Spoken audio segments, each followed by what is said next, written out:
WhiskyJason here, whiskey from the viewpoint of an American over here in Germany, often tasting rare and exotic whiskeys, and today I have another single cask for Germany. This is from the Amazing Whiskey series. That's from Whic, that's an online retailer, and it's a single malt Scotch whiskey. It's from a Secret Highland Distillery, distilled at an amazing Secret Highland Distillery, aged 13 years. And it's a sherry cask matured whiskey, non-chilled filtered, natural color, and one of 329 bottles. Now, usually a sherry cask should or could be a sherry butt. So that would be their 500 liters. From a 500 liter butt, you usually get around 600 bottles, which would be this one. This is a Secret Highland whiskey from the independent bottler called Berry Brothers and Rudd. So, 646, 329. So, it's about half the size, which means, was it a hogshead? Now, the second question I really can't answer was, is it a full maturation in that hogshead? 13 years, don't think so. Or was it actually just a finish? So I'm going to assume a finish, even though there's no mention whatsoever on the label. Sometimes the information that's not on the label is more important than the information on the label. They left it off for a reason, usually. Now, Berry Brothers and Rudd is one of these independent bottlers that kind of fly under the radar. Not a lot of people talk about them. If you go to the OSWA, the OSWA, the Online Scotch Whisky Awards, I don't think anyone recommended Berry Brothers and Rudd to be actually the top independent bottler of 2022. We had Thompson's Brothers, and we had Signatory Vintage, and a few others, but Berry Brothers and Rudd's really not there. Now, the thing that really bothers me, I'm going to use the word bother on purpose, is the alcohol level of both of these products. Here we're at 61.7 for the Secret Highland, and here we're at 64.3 for the Secret Speyside. Now, usually you would fill up a cask in Scotland with single malt Scotch at about 63.5%. Now, why 63.5, you may ask? Usually you have a ex-American standard barrel, an ex-bourbon barrel. And the maximum you can fill up a bourbon barrel is 62.5%. That's the law in America. You can, of course, have a lower barrel entry proof, and many of the craft distillers do. But hey, the tradition was 63.5 because you want that alcohol from the single malt to go into the wood a little bit deeper than it went in with the bourbon and get some of those sugars and some of the tannins out of there. Then we have water soluble and we have alcohol soluble substances in the cask. Now, what you do is after maybe the first time you fill a cask, it's 63, and the second time you fill a cask, it might be 65, and the third time you fill a cask, it might actually be 68. Now, we're not dealing, I don't think we're dealing, at least with the sherry butt here, we were not dealing with an American standard barrel, 200 liters. We're dealing here with a seasoned hogshead, because hogsheads are not used in the sherry industry. Butts are, but not hogshead. And there the sherry's at 20%. So you could actually just fill up a cask with 48% alcohol and then leave it set for 10 years and then bottle it at cask strength at 40% because in Scotland the ABV goes down. So if we have 61.7 and we have 64.3, what was it originally at? Was it 70? Was it 68? These are 14 and 13-year-old whiskeys, at least 1% per year. Usually it goes down. So after 14 years, you add 14 to the 64, you get 78. Ooh, okay, and if it's only half a percentage point, it's still, you're going to add 7, and that's 672. Now, I do know distilleries that have filled up their casks with 72% alcohol. So it would not be unheard of. It would not be totally unusual. But my question for the industry is, Why are you filling the sherry butts up with such high alcohol levels? In America, we know lower barrel entry proof means more flavor. Maybe that has to do with the virgin oak and the charred and the toasted. But I assume that if we had a lower barrel entry proof also in Scotch whiskey, and especially in sherry casks, there would be a difference in the taste profile. But I know of no one who's actually experimenting with lower barrel entry proof in Scotland. Do you? It would have to be some of the new ones. Maybe like an Arran or like a Kilchoman or maybe a Nickneen or a Raze or a Annandale or an Attendamochen and all the other ones, Kingsbarn and what they're all called out there. Maybe they're doing it. I just haven't heard about it. All right, going back to the whiskey here. Now, the nose, I like this nose. There's a lot of first of all, I get an orange peel. It's almost like, I'm sorry, I was a kid and we made Tang with my grandmother. She would buy that astronaut stuff, that Tang. And sometimes we would just actually put like 2 spoons instead of a teaspoon, 2 tablespoons into a small glass and just make it highly concentrated. That's almost what I'm getting here, like a highly concentrated orange, artificial orange flavoring. But I do get a nice toffee moment. I do get a nice wood spice. And I must admit, 61.7%, I did not injure any of the nose hairs or have any problem whatsoever. Very, very nicely integrated. That is actually almost a C plus on the nose. I like that. The nose over here of the Berry Brothers and Rudd, 64.3%. Also this, absolutely no burn on the nose. That's amazing. 646 bottles. This was a Germany exclusive. This was from Kirsch, the importer, and we still have a lot of bottles available. The price is going down here and there. It was originally then 91 euros. Now they're about 87. Here we were at 89.99. So both of these are about the same, 90 euros. 13 years of age, 14 years of age. Secret Speyside, Secret Highland. Nice. It's more dignified. There's less of the sweet orange peel. There's more of a sherry type of dried fruit moment going on here. Nice. I almost prefer this better, but on the nose, it's a little bit more intriguing. It's a little bit different. It's a little bit sweeter. I have a sweet tooth. Maybe I have a sweet nose as well. This is what I'd go for. But now that but happens, and that happened exactly the same thing in my German video as well. There's a sort of, the longer it's in the glass, there's more of a sort of tart sour moment going on here. It's almost, and you're gonna think that I'm the craziest guy ever to talk about a whiskey. Have you ever held a frog, like a bullfrog in your hand, and there's that algae type of moment? I don't know if you've ever done any type of frog jumping and you have to get really close and blow on them and so on. You get the flavor of the frog in your nose. I'm getting that. It's like stinky pond water.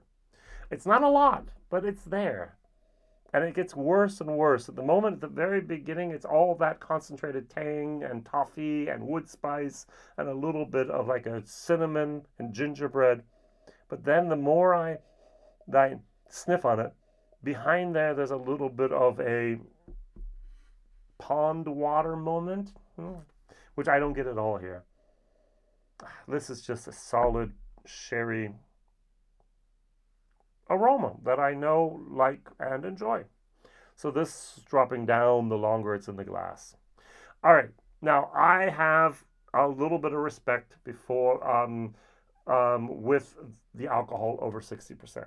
Now with a good Elijah Craig, no problem. With a great Booker's, no problem. But often my personal experience has been with single malt Scotch. Anything over 60% is going to hurt me. It wants to kill my taste buds on my tongue, so I have to be a little bit careful here. All right, 61.7%. Cheers, y'all.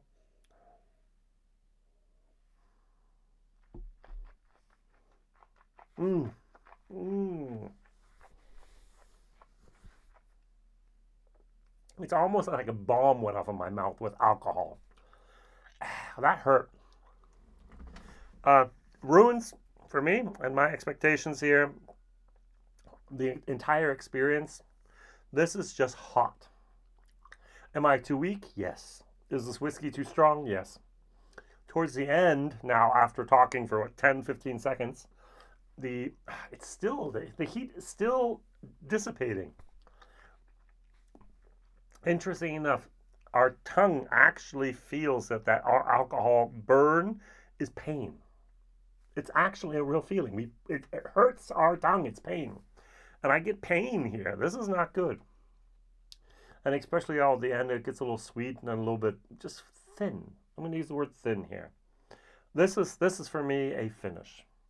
All right, so they took some a Secret Highland inactive cask, threw it, in my personal opinion, into a finishing cask, sherry hogshead, put it in there for 6 to 9 months, and ta-da! You have this experience here. Now, there might be people out there that just love this. If I go back over to Whiskybase, I have people that gave this a 93. 94, 92, 89, 89, 88. So I'm going to dilute this down to about 50%. But we also have people giving in the low 80s, 83s, 84s, and so on. So there are people that apparently think this is great. Apparently, I'm not one of those, all right? Now, that pond water moment with water gets much, much more active. It turns into something that's just not there the way it should be. All right, so second one. The nose, remember I said it's like a C+? It's a D+. That's a big drop in my book.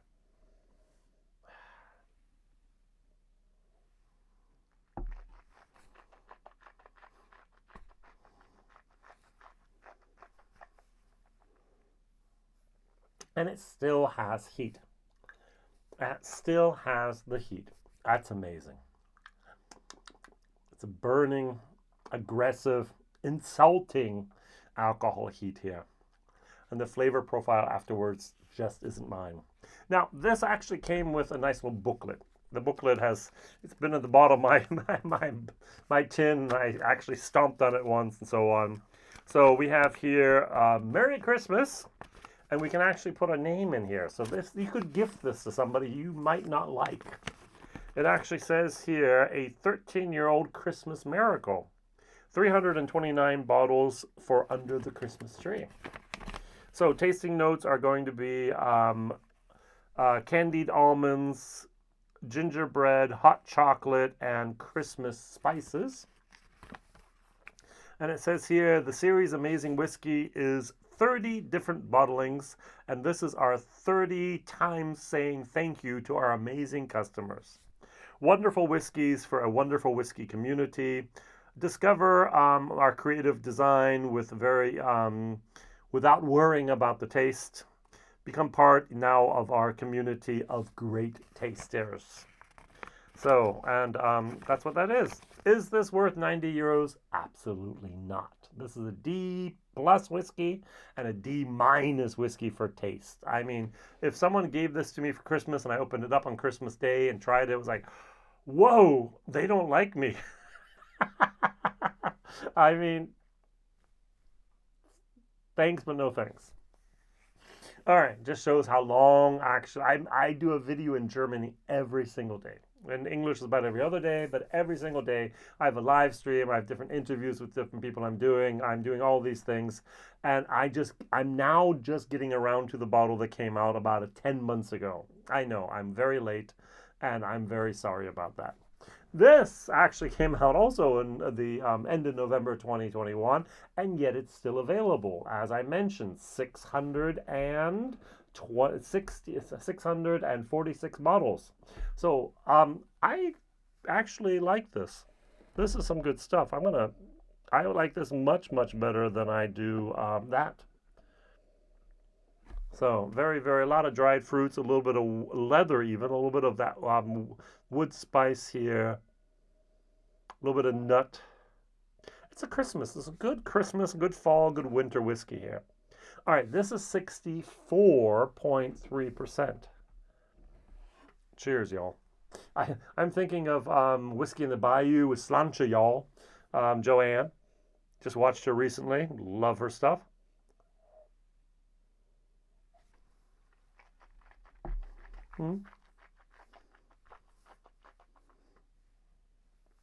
Much better whiskey.